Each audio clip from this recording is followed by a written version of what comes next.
INFJ and ENTP. Keep in mind I'm going to be having a broken accent because I'm breaking out of the accent, so hopefully I'll be able to break it completely during this video. I just got off set, don't forget I'm still an ESFP after all, and acting is something that I do to stay alive. And of course my TikTok following. So thank you so much for your votes and keeping this going. Due to the amount of following because of this video request, we have been able to do this video, so thank you so much. Here we go. Hopefully I'll lose my accent during this video. ENTP. Chaos, ideas. Here's a concept, here's a concept. Oh, what about this? Oh, what about that? Yeah, oh, wow, oh, you know what that actually could be? Wow. All over the place, ENTP. Then you have the INFJ, which kind of does the same thing, but in more of an isolated way, because they're NI dominant.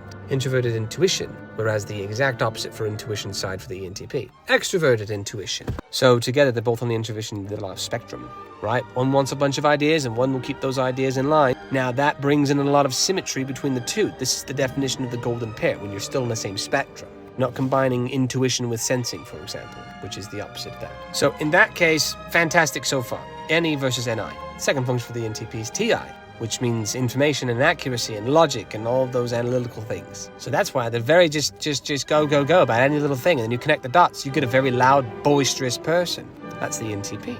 But the INFJ is more about how you feel, and here's my vision for you, here's what could be. So the loving visionaries, the INFJ, mixed in with the logical talky talk, then they're still in line, they're still in sync there. As long as the feeling side is connected with the thought process, and the INFJ would still feel loved by the ENTP, because the ENTPs are more logical, more cold, they're thinkers, not feelers. Oh, losing my accent there. Yeah, got it. Frick yeah. I hate watching movies. I can always find it when they break their accent. ESFP, bringing it back. All right, the child function. Okay, that child function for the INFJ is TI.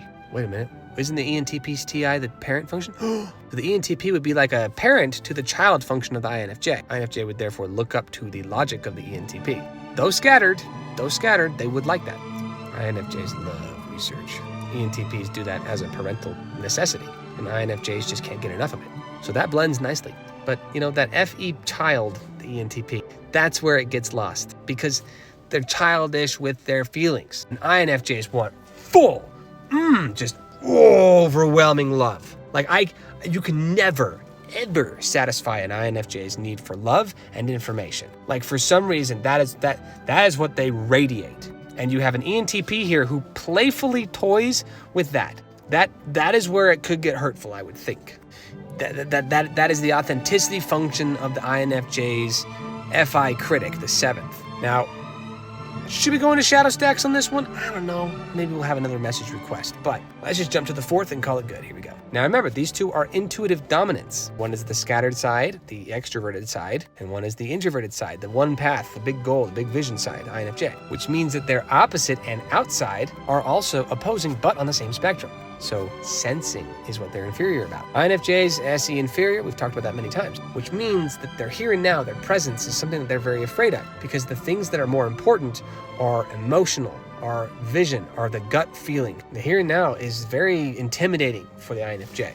That doesn't mean they're not spontaneous, that doesn't mean they're not adventurous. In fact, they very well can be, but you've got to juxtapose that against the ENTP's SI inferior, which means the ENTP is very, very sloppy. All over the place, disorganized, intimidated by structure, routine, and duty. Again, this is where that expectation comes in with the INFJ's authenticity critic, which means the ENTP is going to be scattered. They're part of the EP family. They're part of my family. Chaos. EPs are chaos. INFJs will like that for a while. As long as INFJ is allowed to reset in this particular relationship, like let the ENTP do their own thing and then come to them with ideas that are helpful and supportive, the INFJs would be more like, okay, yeah.